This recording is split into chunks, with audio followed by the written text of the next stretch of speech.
Welcome, everybody, to Finding Hermes. I hope you're ready to lay your cards on the table, walk through those doors, and be transparent to the transcendent, because beyond all this BS that surrounds us and that surrounds all of us and who we think we are, there's something truly amazing. We are very happy to have Blaise Kennedy on this episode. Blaise, thanks for coming on the show. Thank you. And I love your laying the cards down intro. It's a great way to start. It is. I mean, it is one of those when you decide you're going to go in recovery, there's that moment where you're like, I just can't do it anymore. I'm going to put everything that I am down in front of everybody, the confessions, the honesty, all that stuff. And I'm going to finally take a look inward instead of blaming it on people or all the other tricks that we played, that the dark side of Hermes played with our minds. So makes sense. And your story, of course, one of the reasons or one of the insights I had when I was first time I was in rehab, I used to think I was sort of a James Dean rebel. Oh, I'm just going to do drugs and live a fast life. Haha, I'm so cool. Once I went into rehab, into rooms, and got connected with other addicts, I was like, oh my God, my story is so unoriginal. Not just unoriginal, it's boring. It's just another statistic, another destroyed life. There's much more on the other side of recovery to do something unique. And that happened, I'm sure that happened to you, if you'd like to share. And I'm sure you were like me before, you tried everything and nothing worked. Absolutely. But to advance your laying your cards down, I would say before I went to treatment, it never really occurred to me as a life strategy to just lay my cards on the table. That just had not crossed my mind, that the like a kind of a life of honesty and openness was a success strategy. My life up until the point I went into treatment was essentially trying to manage to avoid putting my cards down on the table, to keep trying to pick up ones that were better, to sort of make my hand appear nicer than it was, but never really putting any down. Playing with the gods, a game you're going to lose. The gods, absolutely. I didn't know the rules of the game. Nobody told me how the game of life was actually played. I had exoteric examples of how to live life, and I happened to be particularly bad at that method. So it's true. When I went to treatment, I remember going to treatment and distinctly realizing that I was a child. I was 24. I was fairly young at the time, but I just realized that I'd been kind of playing an adult, but I really, at the heart, was a child. And recovery is a wonderful place, especially treatment centers, where they can hold you in that. Like, the whole point is that you don't know what you're doing. And one of the people used to joke that we should all be wearing white hospital gowns to sort of reinforce our current state. So I took to this really well, as the essential premise of treatment and recovery is lay your cards down. Try being honest. Try being genuine in your action. And I thought this was amazing. It was also much more interesting than the life I'd lived before. You know, just, it's amazing. It's this James Dean quality, how we can make meaning out of really small and miserable little lives before recovery. And recovery, or life after addiction, promised sort of an expansion of my territory, of my ability to explore and learn. And it was intoxicating, if I can use the phrase. Oh, I definitely agree. And yeah, that's the key, is the honesty, and honesty with ourselves, because God knows I could always be brutally honesty with others. And I was just making things worse. I was covering for my own lies. There's a saying, and I don't know who said it. I heard it years ago, and it works very well for me. It says, never tell anybody something unless it achieves these qualities. It's it's loving, it's necessary, and it's 100% honest. And now I realize that pretty much 99% of the time I just keep my mouth shut. You know, what am I going to change? They had this, not to contrast with that, but they had this activity we had to do in treatment that I remember, where they would force us to give each other feedback. And as you know, recovery can be a kind of like a brutal reality experience. There's not those qualifiers are sort of thrown out the window because of the necessity, like we're all at the edge of peril.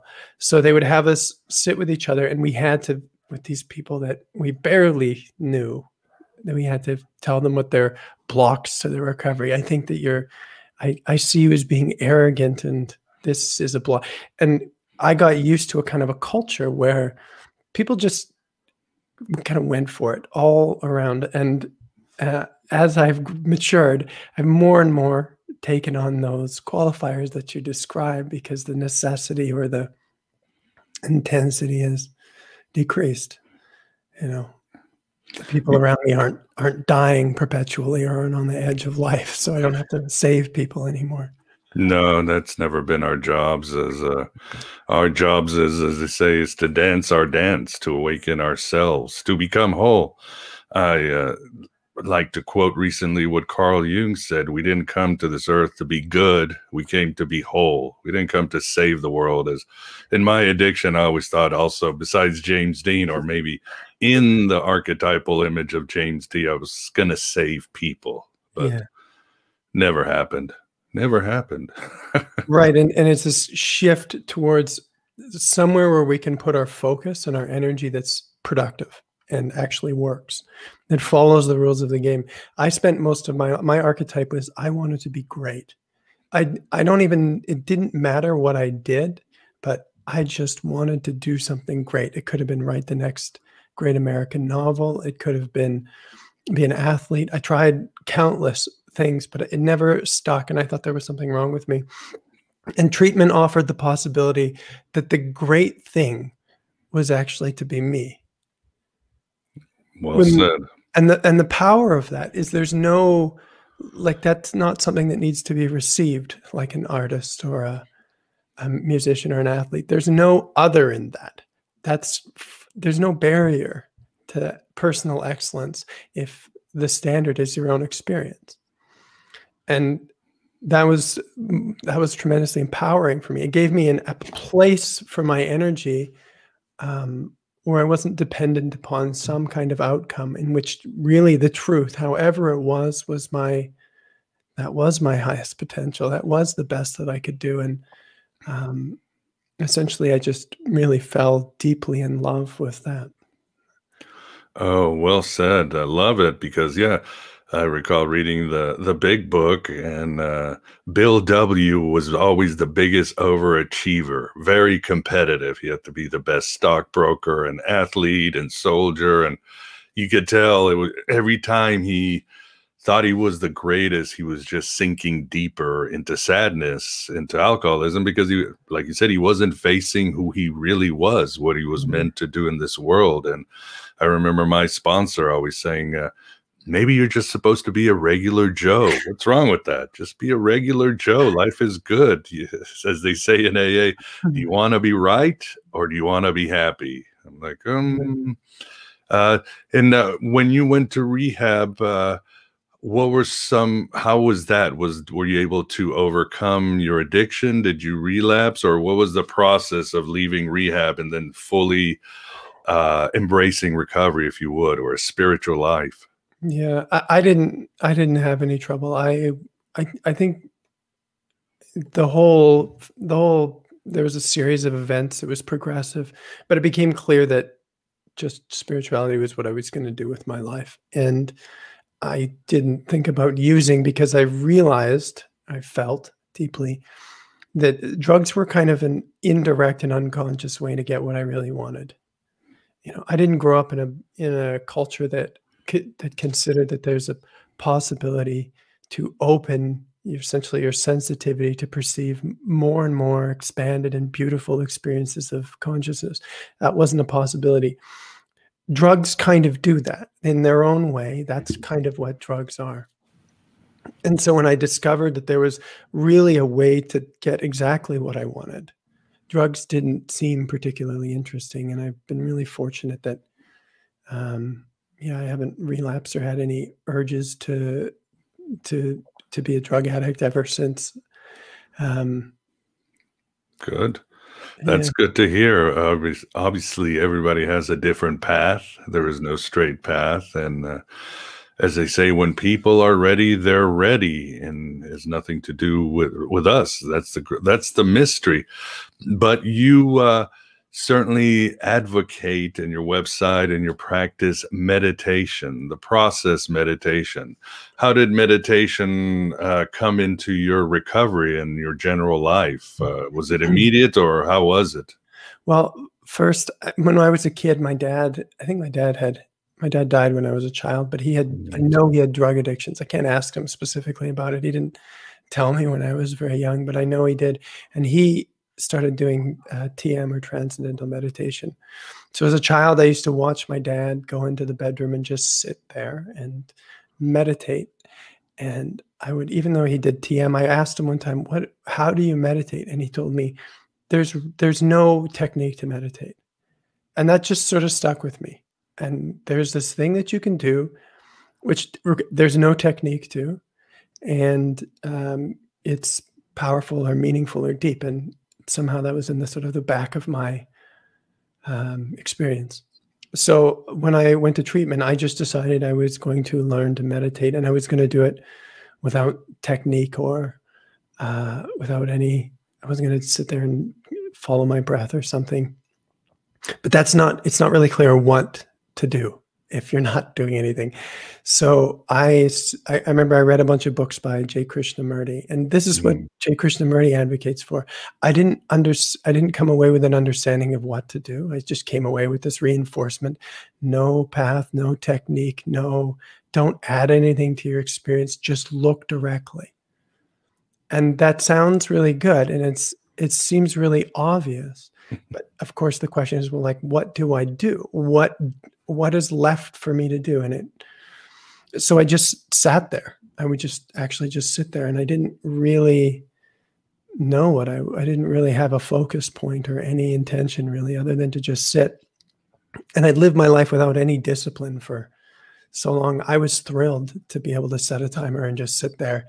It's just a wonderful experience in and of itself. And after I did that for a few years, I was introduced to a book about meditation by who would become my wife. She kind of came with a whole bunch of spiritual stimulus for me, a big stimulus package, and involved meeting or becoming introduced to Adyashanti. And his path is self-inquiry, or it's a part of his path as a meditation technique. And I would say that self-inquiry lies halfway between doing nothing and doing something. It's the Tao. It's the most effective way to teach somebody how to do nothing.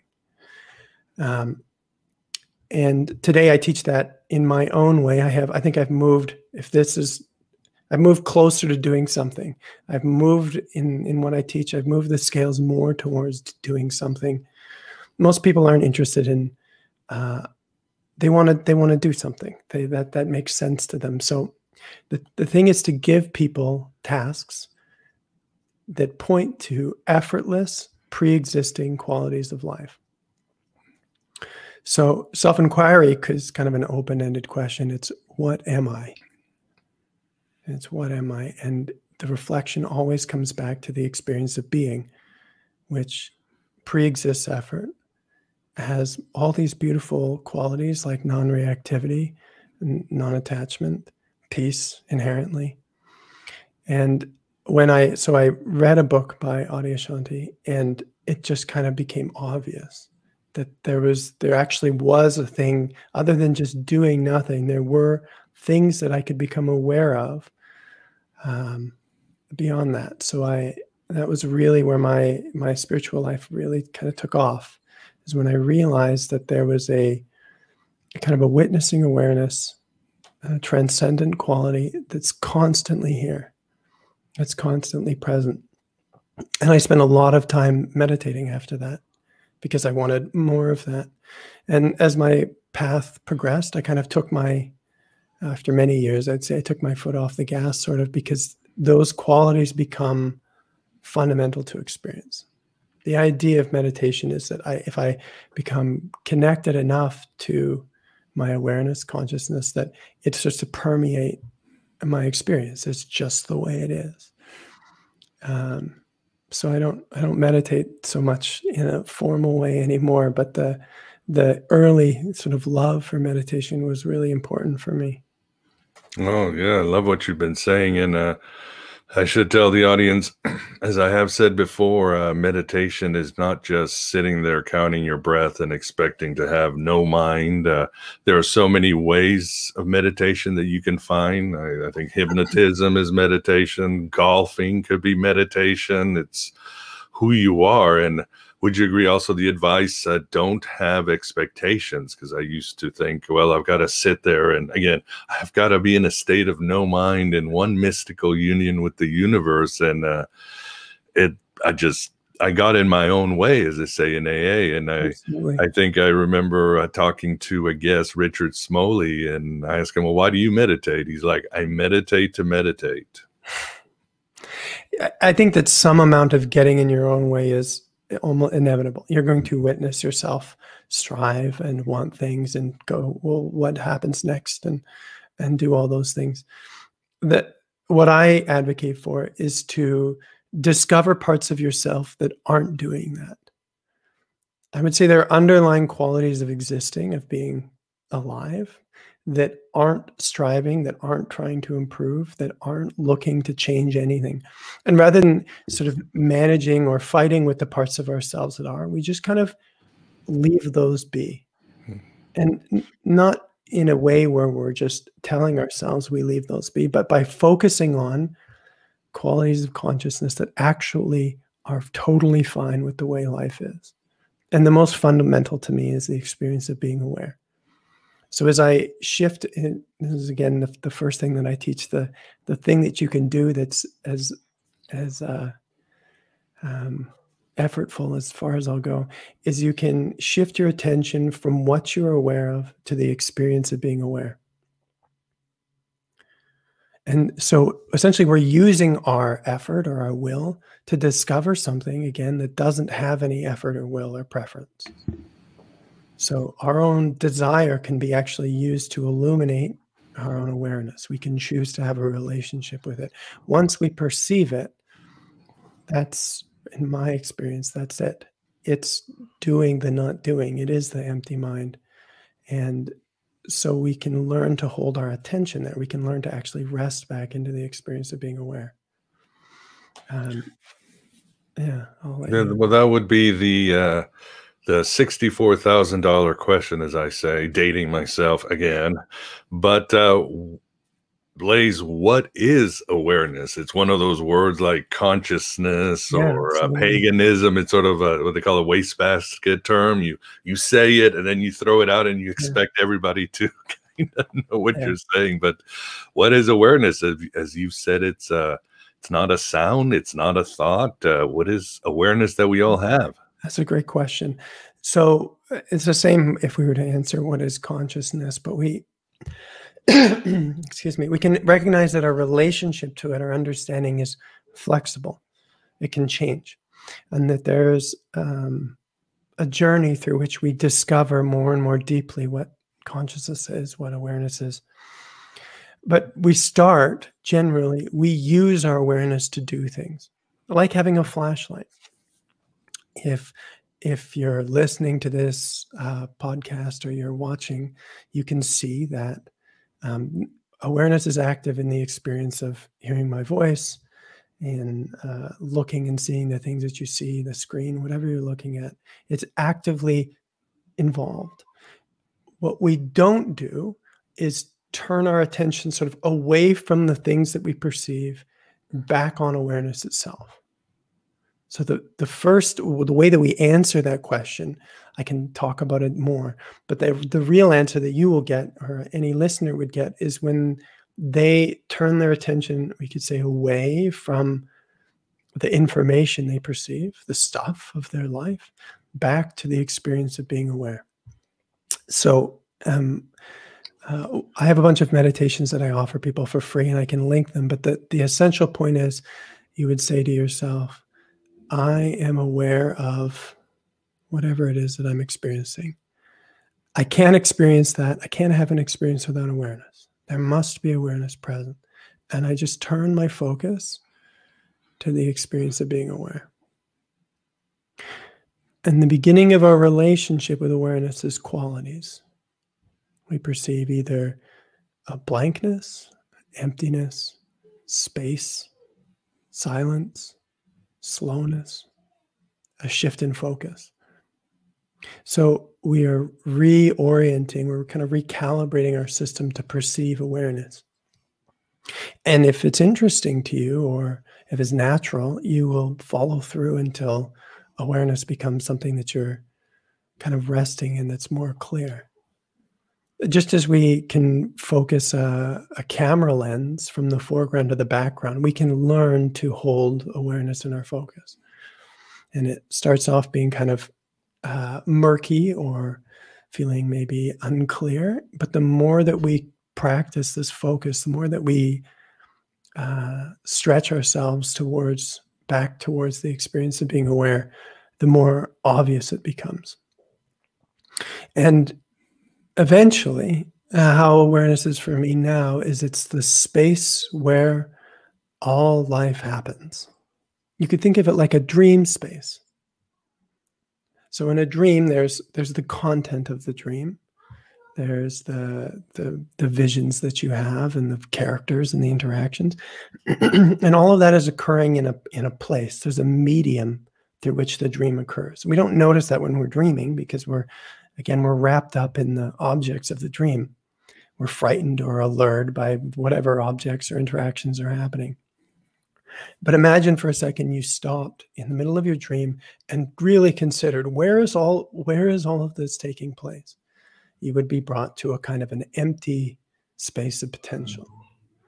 And similarly, for me, the whole world, all worlds, all experiences that ever happen exist in this empty space of potential called awareness. And again, my relationship has been progressive.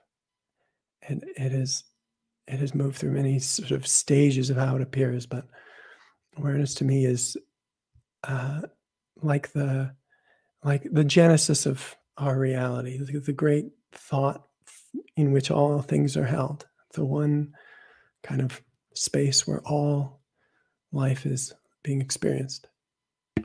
Oh, wonderfully said. For some reason, it reminds me of this quote by St. Francis of Assisi: what you are looking for is what is looking.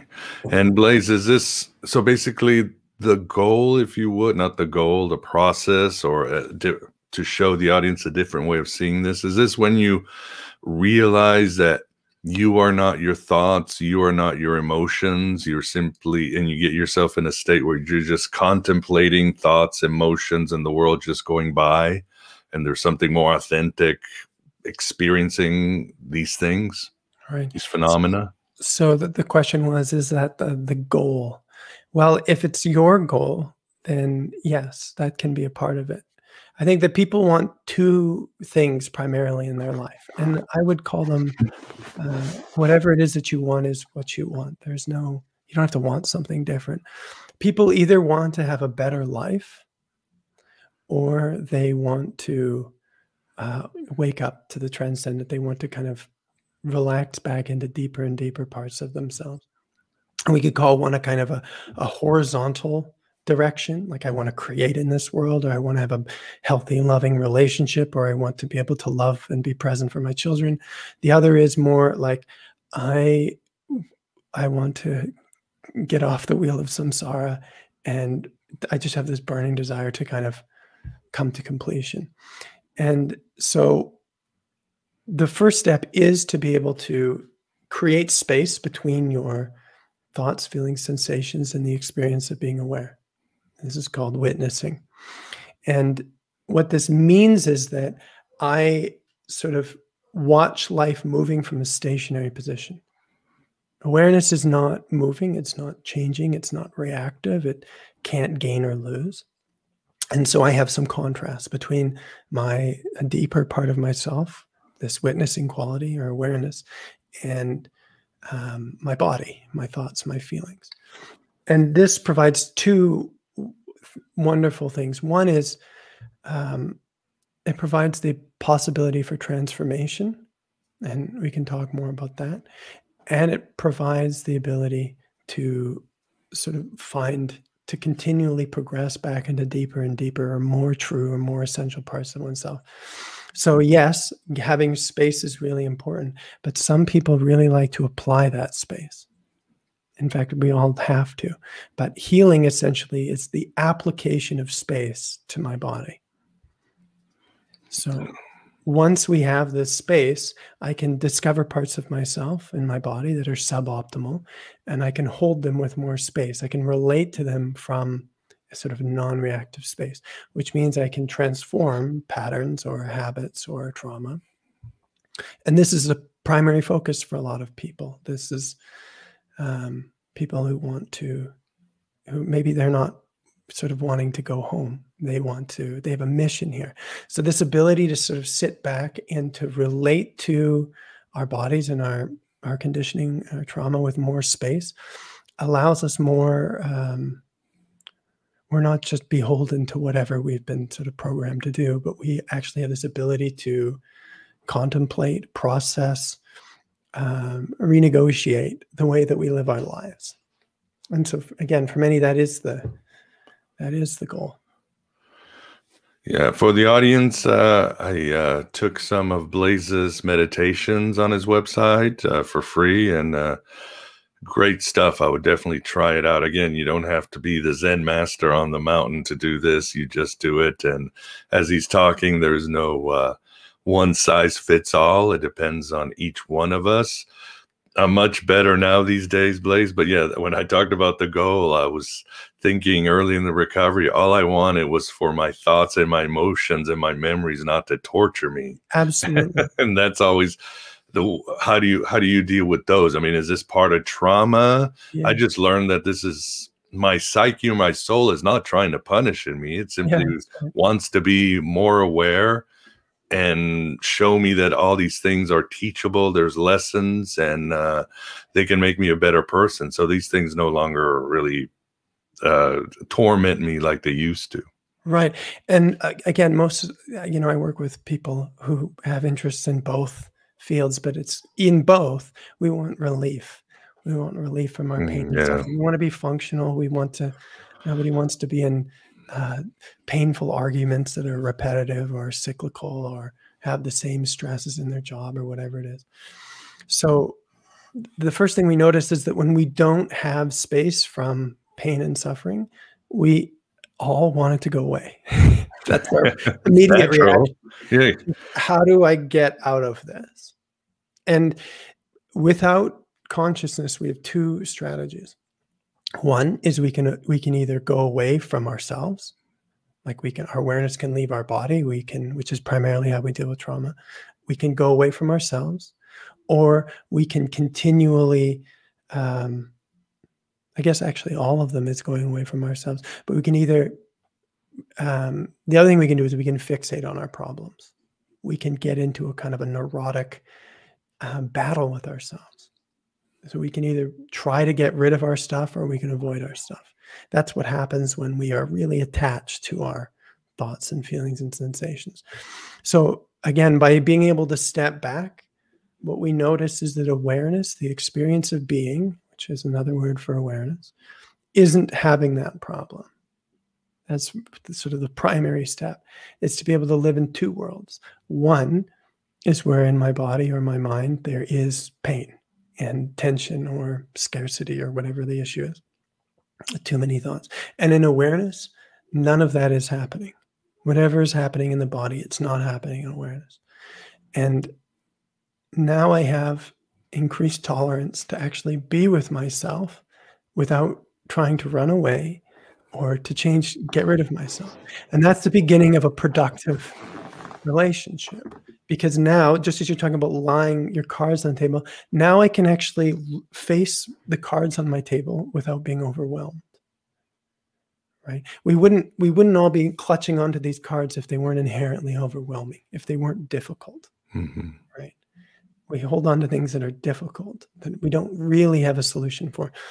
So when we create more space, when we have more awareness, when we're resting more in the qualities of awareness, we can begin to see what is actually happening. When I'm not so busy in trying to get away or manage my issue, I can start to actually understand my issue. And that's the beginning of when you're talking about lessons, or it's not a punishment. It's beginning, oh, this is what this is. I didn't sort of really see it before because I was just trying to get rid of it, right? I was just not really open to learning. So more tolerance, more sort of pain or discomfort tolerance allows us to actually move towards these things with our curiosity and begin to understand, where does this come from? Why is this happening? Where do I feel this? And to be able to be specific about what we're experiencing.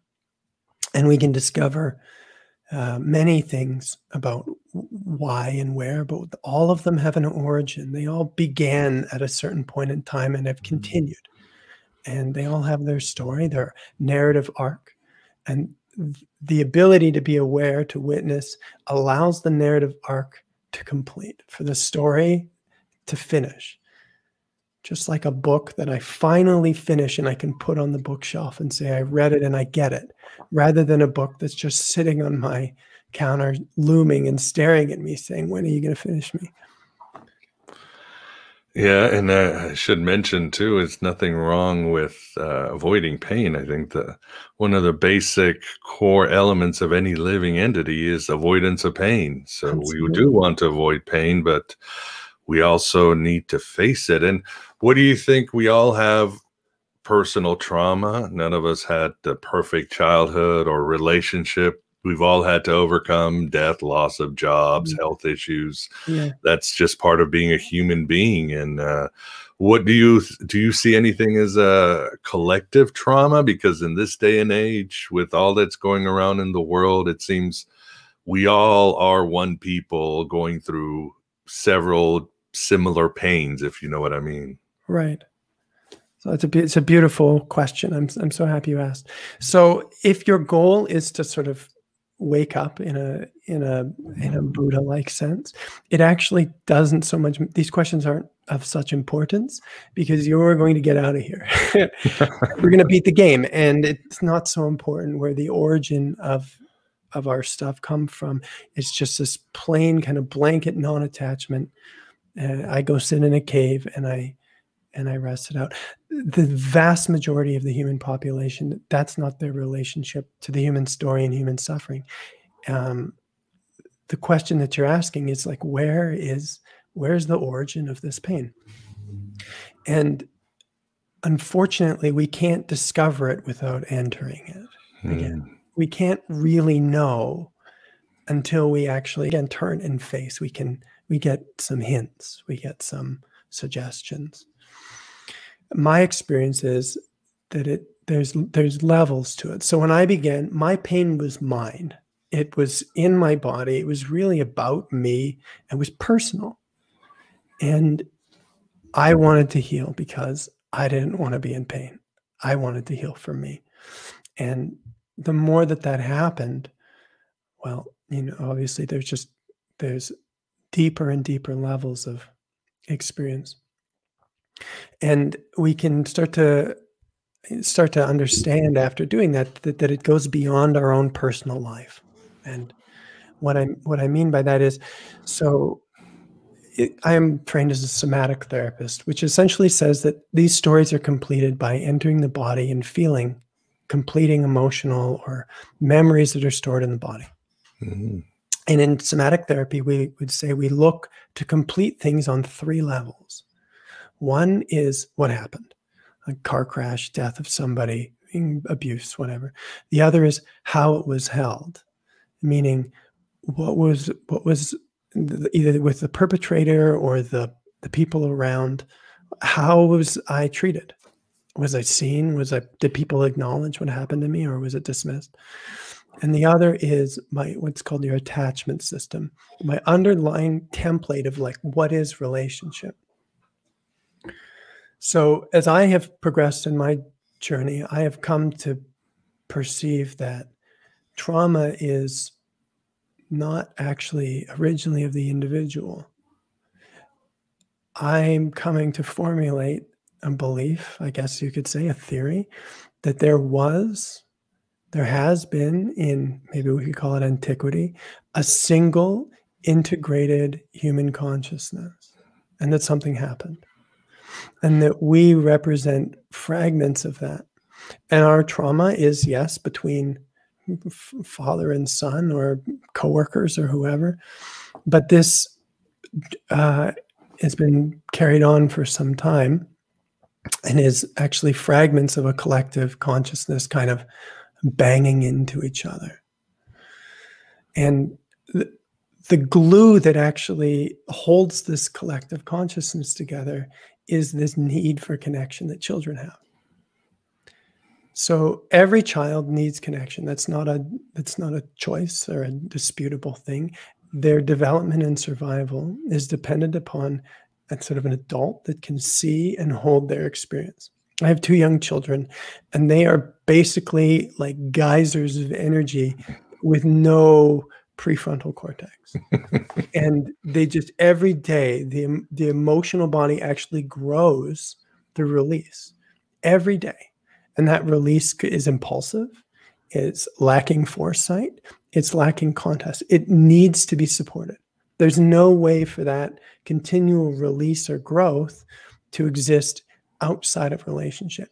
When it exists outside of relationship, like in neglect, for example, we see children with the most trauma. Funny enough, the most trauma that you can experience is actually neglect of relationship, even more than abuse.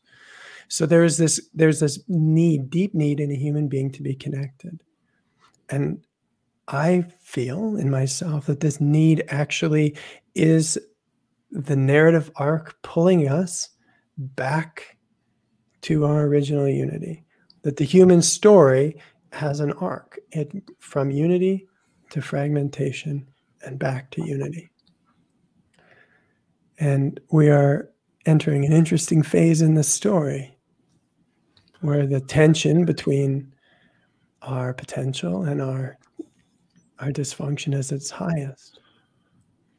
Oh, yes. You ain't whistling Dixie, as they say in the South. And I don't know if I'll get in trouble. I don't even know if that's a politically incorrect. I don't know. It's just, it's a term I know. It's, like you can't say you're off the reservation anymore. But at a certain age, you just have all these sayings in your head that you say. You don't know if they're, but no, you're very accurate. I remember reading somewhere that if a civilization loses more than 25% of its population, it goes into psychic pain for generations. So we carry the trauma of our ancestors, the collective trauma, and as you say, well, too, I forgot who said it. I think it was Megan Watterson in her book about Mary Magdalene. She keeps repeating, "The body don't lie," throughout her book, and it hit me. She's right. I mean, there were things I used to think that I needed pills or therapy for, backaches or headaches or even colds. But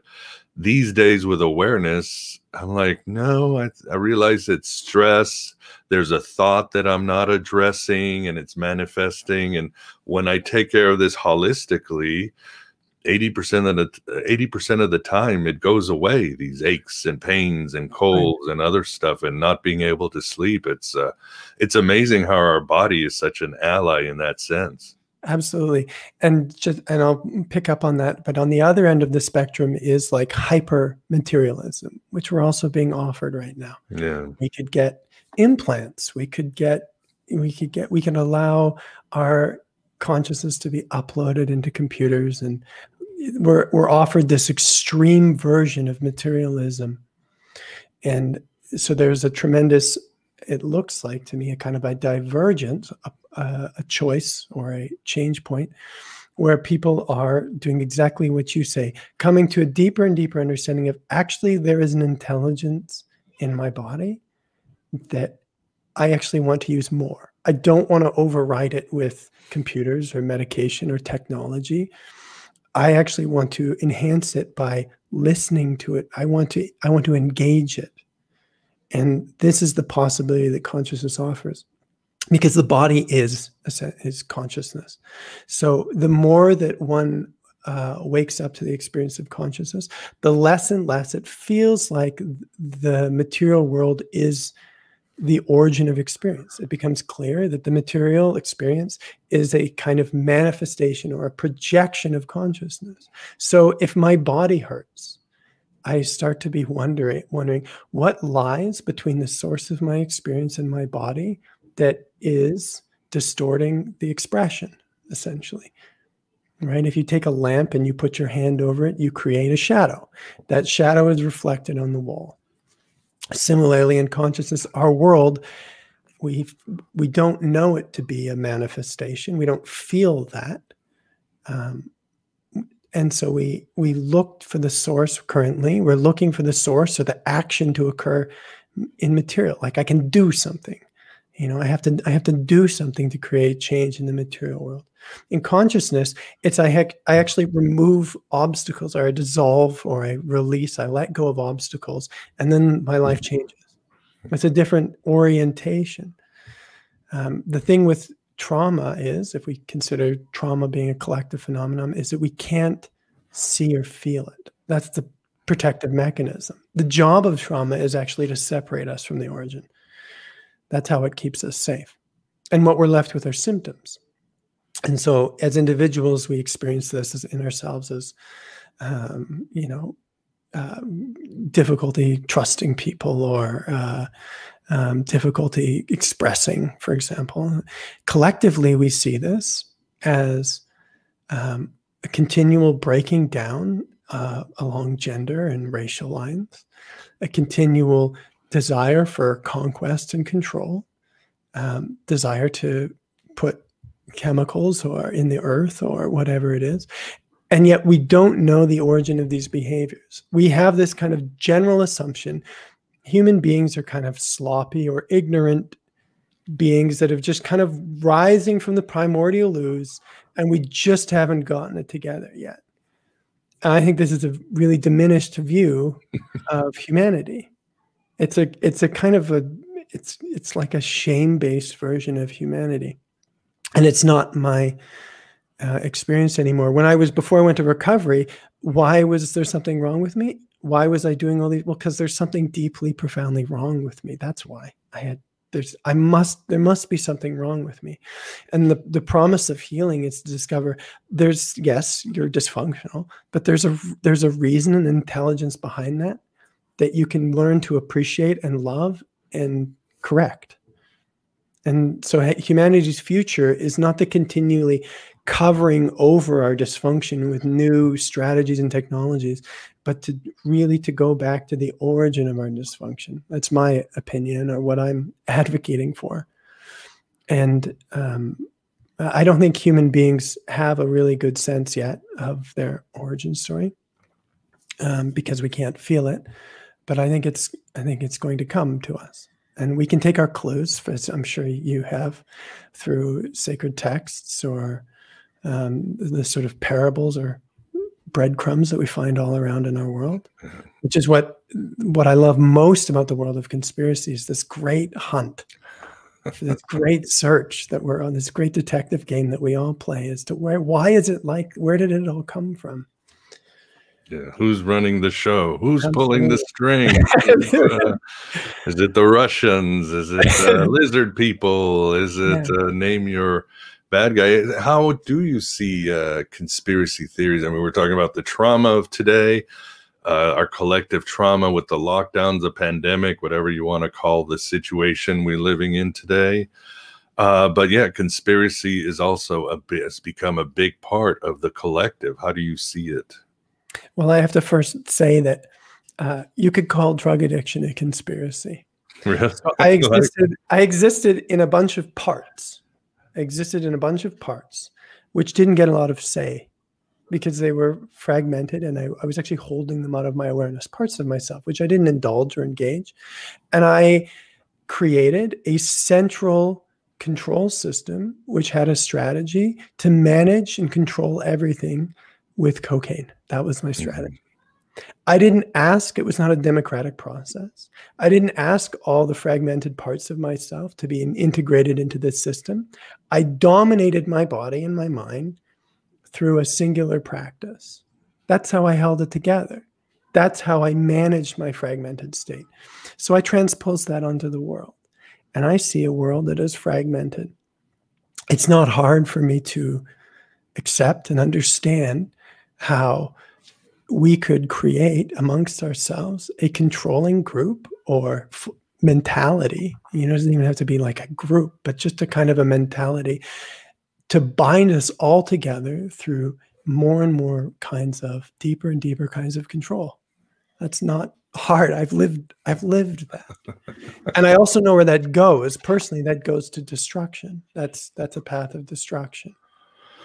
Yeah, I love the comparison. Beyond just, again, if you like cocaine like I did, the paranoia was enough as it is.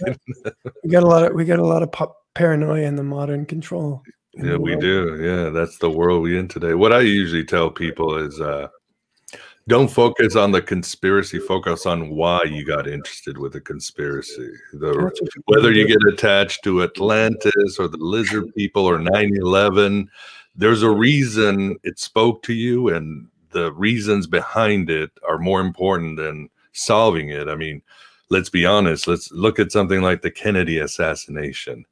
It's pretty obvious it probably wasn't a lone gunman. It's very reasonable that it might have been the CIA, but it doesn't matter because every year from now, probably another 100 years, there's going to be a conference in Vegas and hundreds of people be showing evidence about the Kennedy. It's not going to be solved, and it's always going to be a conversation, and it can be a fun conversation. This can be anything, Right. Weapons of mass destruction, the moon landing. So I always tell people, why does it interest you? There's something about this that you need to look inward to find out why this is interesting to you and go with that and close those loops within you. I think that's a great shift. And I think that's really more what it's about is a journey into ourselves and our relationship with life and our connection to being human.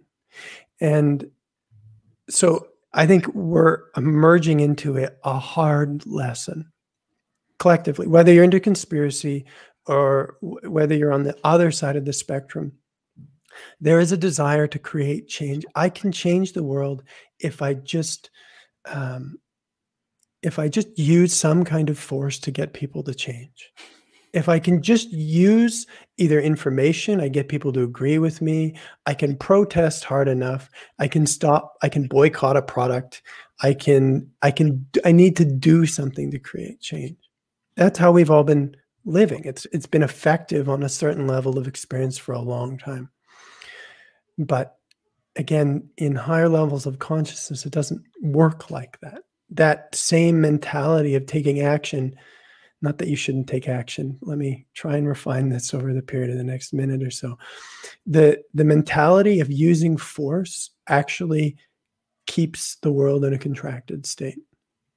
So again, when I was an addict, which is a great metaphor, I tried all kinds of things that I could do. I could add on to my experience to make it, maybe if I had the right relationship, or maybe if I just ate more, ate healthier or something like, but nothing was actually touching the underlying issue.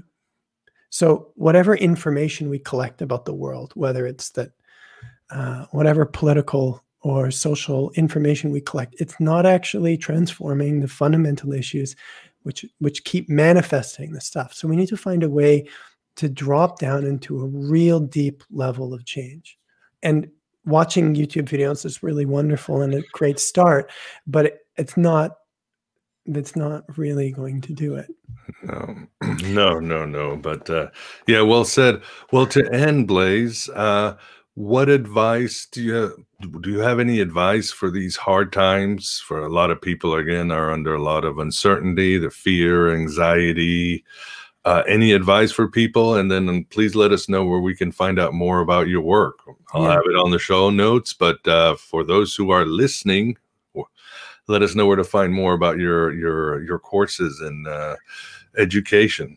Yeah, so I would say everything that you described, uncertainty, pain, the challenge of the 2020 and beyond, all of this exists in a context. Our experience is not it's not absolute. So the way that I experience uncertainty, the way that I experience my problems dictates how I will relate to this. And superficially, you could try to be grateful for what you have, and then, you could use some other information to balance it out. But I'm really advocating that we learn actually to relate to the experience of having anxiety, the experience of being uncertain from a deeper level of ourselves, the experience of being aware. In doing so, again, we create space from the issue itself. And this space changes the context of the challenge. So again, we're also active. We want to do something about it. But if we kind of step back and relax and get space, we change the context of our experience. And in a really simple way, I would say that there becomes a lot more avenues of movement. We're not stuck. When we are able to actually relax into a bigger experience of ourselves, we're not bound to the challenges. That's the promise of awareness. Awareness actually holds all of life experiences. Rather than being stuck inside the world is inside awareness. And this can be experienced as a kind of movement from bondage, like I'm stuck in the matrix, to actually the matrix is a kind of a creation that exists inside me. So Neo in the fabled movie gains control when he starts to realize the nature of the struggle. He starts to really understand there's a kind of a context to his battle with those people. And in our own lives, it's actually this shift in context which creates power and the ability to do something new, to be creative rather than reactive. So yeah, again, we've had thousands of years of human beings toiling and working, and it has gotten to us here. And I believe the next level is radically different kind of productivity, which involves a shift in how we see what changes. Again, in those books that Krishnamurti used to write, he would say, the seeing is the doing. And I thought, well, that's a really tidy saying, but I didn't really deeply know what that meant. And what it means is in a world that is made of consciousness, which is what higher truths and higher dimensions are, the experience of witnessing and holding, relating to life is what creates a change. Just like when you're in a dream, if you know that you're dreaming, suddenly you're not bound in a nightmare anymore. The dream starts to take on a creative quality. But when you don't know you're dreaming, it's this overwhelming thing which is sort of all around you. But you become aware that you're dreaming. It's inverted. This dream is inside me. So every person has the ability to wake up to the fact that life is actually inside their awareness. It's just an individual, singular phenomenon. The world occurs inside my awareness. In doing so, we change our relationship to the problems, and we begin to actually, rather than fight them, care for them. So how do you do that? Well, you could just hear what I say and go, great, and go off and do it. Some people can do that. Some people really actually can do that, and they would need to know more about what I do. The second level would be that you could go to my website and get access to some of those free meditations and practice on your own. And again, you might just get it. It might just make sense to you. I'll level up is I'm actually running a new group course, which essentially takes the whole series of meditations, and I help hold groups of people there. And in a group, the primary focus is on consciousness. It's not really on relating or healing so much. It's sort of a personal teaching you how to sort of relax to hold life. And then the fourth way is that I see people also one-on-one, and the focus is more on trauma and healing patterns that people have. So when people have experienced significant trauma or even average people who are feeling significant activation of their trauma, relationship is actually a more powerful way to resolve it. Because again, our wounding, our trauma actually happens relationally. We don't really have, unless we accidentally fell off a cliff by ourselves one day. Even that, there's like how I was received when people, anyways, into that. But all our wounding comes in the context of being a human amongst other humans in this world, and our human needs, which are to be met by others. So I also see people one-on-one to do more relational work. And what is your website for those that want to listen? BlaiseKennedy.com. If you go to blaisekennedy.com/meditations, there's a sort of a sign up. I put you on my mailing list, and then you can download all the meditations for free. And in my mailing list, I send out things about courses or new material that I create. And if you do the free meditations, please send me an email. I get a lot more people doing them than people giving me feedback on them. And as a sort of a scientist, I love the feedback. You can also follow me at Instagram at thislife.blaise. Those are my two things, my website and my Instagram page. Awesome.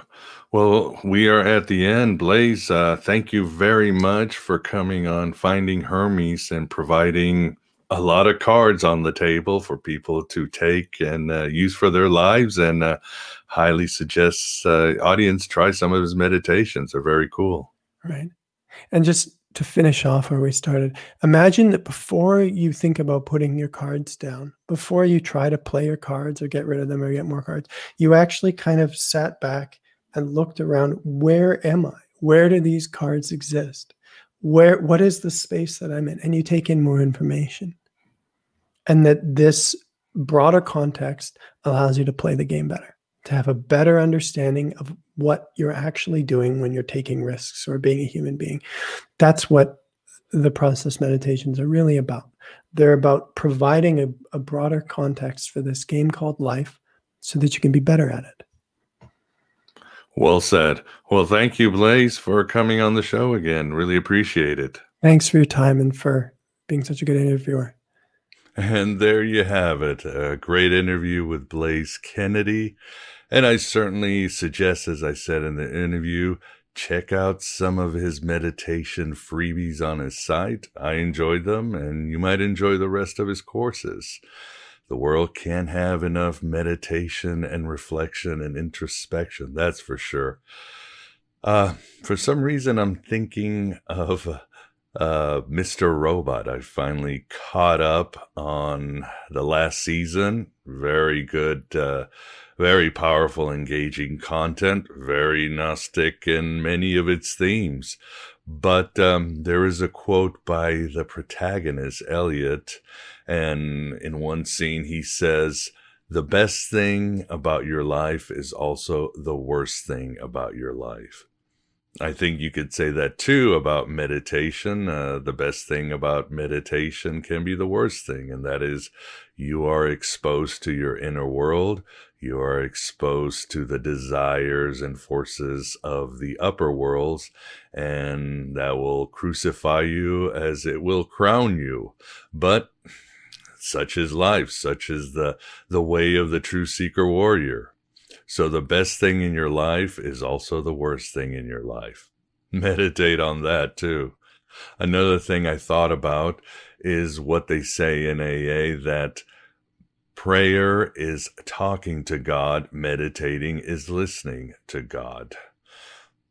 And in a way, you could also flip this too. If you engage in very intense prayer, then you're going to start listening to the divine. And on the other hand, if you meditate very well, you're going to start having a conversation with the divine too. So in anything in your life, if you do it intensely enough, if you do it with full engagement and participation, the avenues of communication are going to open up. So a little food for your meditation or prayer. Also, our conversation reminded me of what Nicole Bradford said, a guest on AB Live a little while back. She said that meditation is simply focusing your mind on what it needs to focus on. Focusing on, well, not even the now, but what it needs to understand. After all, as Jung said, we need a strong ego. The ego is the part of us that has to deal with reality and also has to be focused on the energies that are coming up from our unconscious. And an ego that is always focused on what it needs to be focused is a good and strong ego. And meditation is something that can help you be focused, attentive, and again, dealing with the reality that is around you at the moment, or the reality that you need to be fully engaged with as you go on in your journey of individuation. So again, more food for your meditation, more food for your prayer. I should mention too that the Gnostics, of course, dealt with meditation. There's plenty in their texts and writings from the church fathers on how the Gnostics delved into contemplation, silence, and yes, of course, meditation. It was very important to them.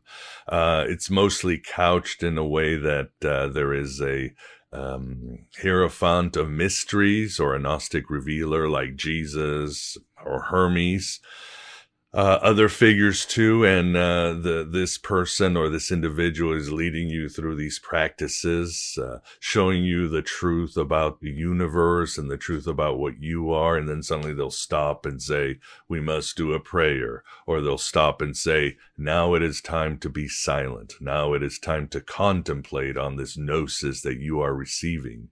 And I'm sure this meant that the individual, the student, had to stop and let this gnosis soak into you and through you as you saw the truth about the universe and as your consciousness expanded. In the Gospel of Thomas, you have saying number 50, and it explains really the Gnostic idea of meditation. It goes, Jesus said to them, if they say to you, where did you come from? Say to them, we came from the light, the place where the light came into being on its own accord and established itself and became manifest through their image. If they say to you, is it you? Say, we are its children. We are the elect of the living Father. If they ask you, what is the sign of your Father in you? Say to them, it is a movement and a meditation. So more food for your prayer and your meditation. Yes, it is a movement and a meditation, and that's how the Gnostics and the Hermetics dealt with the idea of meditation. It's a contemplation. It's a reflection. It is a pause to see what is going on and catch attention of the fast-moving and very busy universe outside of you, and all the the vast universe that is within you too, that is always moving, always communicating, and always waiting to talk to you, and for you to listen, and for it to listen to you, to listen to your ego and what it needs to deal with reality around. So that's all I got on meditation, a very important subject and a very, talked about, researched, and often frustrated spiritual pursuit. I hope this helps you. I hope, as always, I hope this show has, again, offered you a little more information, a few more tools so you can walk through those doors, so that you can lay your cards on the table, and so that you may become transparent to the transcendent here in this age of Hermes, here in the desert of the real, as I say on Aeon Byte. Thank you.